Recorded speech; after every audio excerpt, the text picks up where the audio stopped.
U.S. House Speaker Nancy Pelosi has left Taiwan. The visit was brief, less than 24 hours, but it was controversial to say the least. Pelosi was the most senior official to visit Taiwan in 25 years.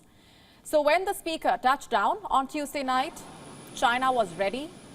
It condemned the visit, calling it a grave violation of its territorial integrity, and launched special military operations around Taiwan. So clearly, Pelosi courted China's wrath with this visit. But in Taipei, she remained calm yet defiant. She said the U.S. will not abandon Taiwan. Delegation, of which I'm very proud, came to Taiwan to make unequivocally clear we will not abandon our commitment to Taiwan, and we are proud of our enduring friendship. Pelosi's trip to the island nation may have been short, but it was packed with engagements. She met Taiwanese lawmakers, she visited the Parliament of Taiwan, and the most important meeting was that with the President, Tsai Ing-wen. Facing deliberately heightened military threats, Taiwan will not back down. We will firmly uphold our nation's sovereignty and continue to hold the line of defense for democracy. At the same time, we wish to cooperate and work in unity with all democracies around the world to jointly safeguard democracy values. After that, Pelosi met human rights leaders. She even carried out a quick tour of a human rights museum before departing the island around afternoon.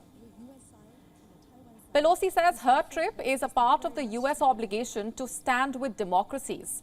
So she is standing with democratic Taiwan against China. But where exactly does the United States stand on Taiwan? Washington walks a diplomatic tightrope with its Taiwan policy. On one hand, it is committed to the One China policy, and on the other hand, it maintains a separate relationship with Taiwan. So what does America think about this trip? Well, from the start, there have been a lot of mixed signals. When the news of Nancy Pelosi's visit emerged, Joe Biden said it was not a good idea. Why? Because the Pentagon thought so. For Beijing, this was a sign of weakness. For Taiwan, it was sheer confusion. And for the United States, it was the lack of a clear policy in the Indo-Pacific.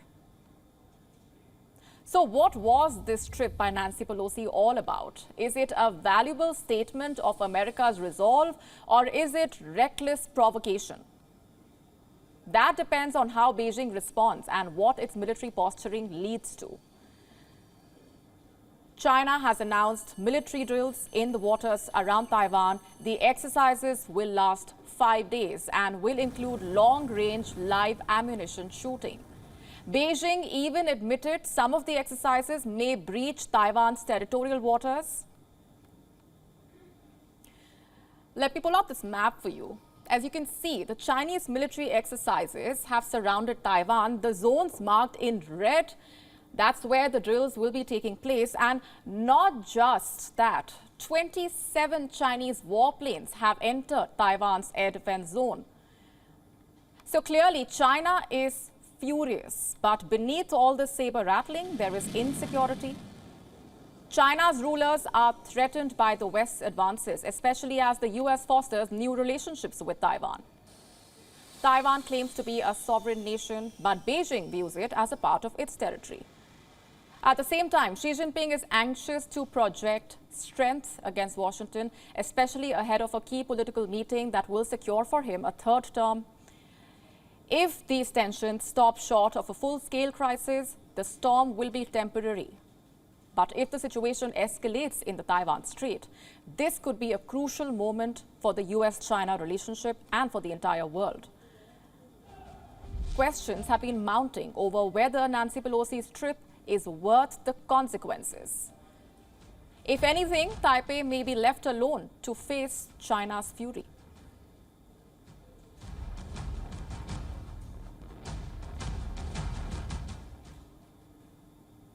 And with me on the broadcast is Edward P. Joseph from Washington, D.C. He is the part of the faculty of Johns Hopkins School of Advanced International Studies. Thanks very much for being here with us, Edward. What has Nancy Pelosi achieved through this visit, according to you, and was it really worth it? I think you put it very well in your lead-in. We will only know whether it was worth it when we see how this plays out and when we see how what the Chinese do and the reaction to what the Chinese do, including to these live fire drills that you mentioned that are quite provocative, and not just provocative but dangerous, because they bring the prospect of a direct confrontation between vessels belonging to Taiwan and belonging to the United States with China. So the short answer is, obviously, we have to see how it plays out, but there are already implications and consequences of what Nancy Pelosi has done. It's very clear. She has strengthened the relationship between the United States and Taiwan. There's no question about that. And she has raised the profile of the Taiwan issue. She has in some ways internationalized the question of Taiwan and the question of its ability to peacefully remain in its current status without force. And here, this is really where the question of the U.S. position, you raised this, what does the U.S.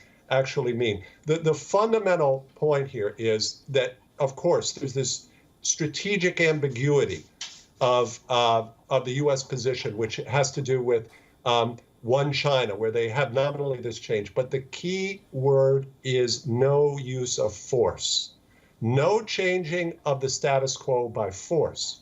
So when China seems to signal a willingness to use force, and that was when the status quo changed in 2019, when Xi Jinping gave a speech where he said that Taiwan must and will be part of China, and said that if there is a move to independence, China will use force. These type of steps, the provocative steps, China sending aircraft into Taiwan's defense zone, declaring that the Taiwan Straits are not international waters, those go in the direction of changing the status quo, of suggesting China's readiness to use force, and that's something the United States will not tolerate, and that's always been U.S.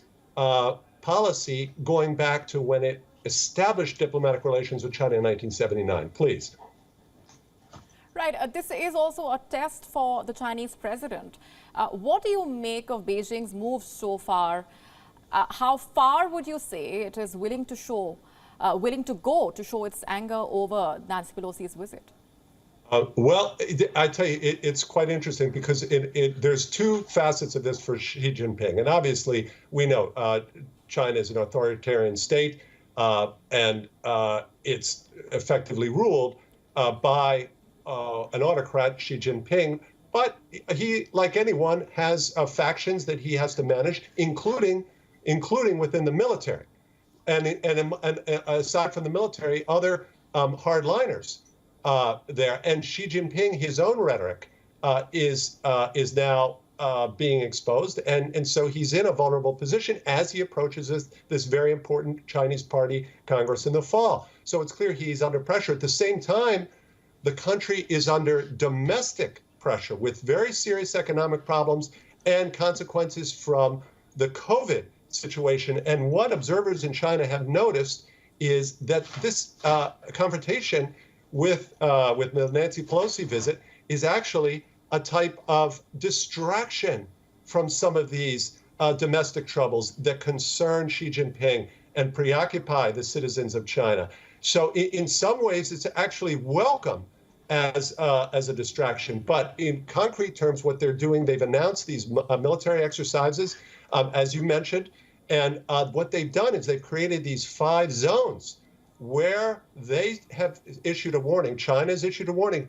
Vessels are not to enter these zones while they are conducting live fire maneuvers. So this is not just moving vessels around. This is using live fire. And the statement that vessels are not to enter, Taiwan takes this as a blockade. sees this and has said this, that they perceive this as a blockade, as an attempt to isolate in and of itself. And again, U.S. vessels also pass through those waters. So we don't know how this will play out. And again, that we don't know if there will be further escalation or if these exercises will proceed without any incident. So that's really what we simply don't know at this point. Please. All right, so a crucial few hours and days ahead. We are leaving it there for the moment. Edward, thanks very much for being here. You're welcome.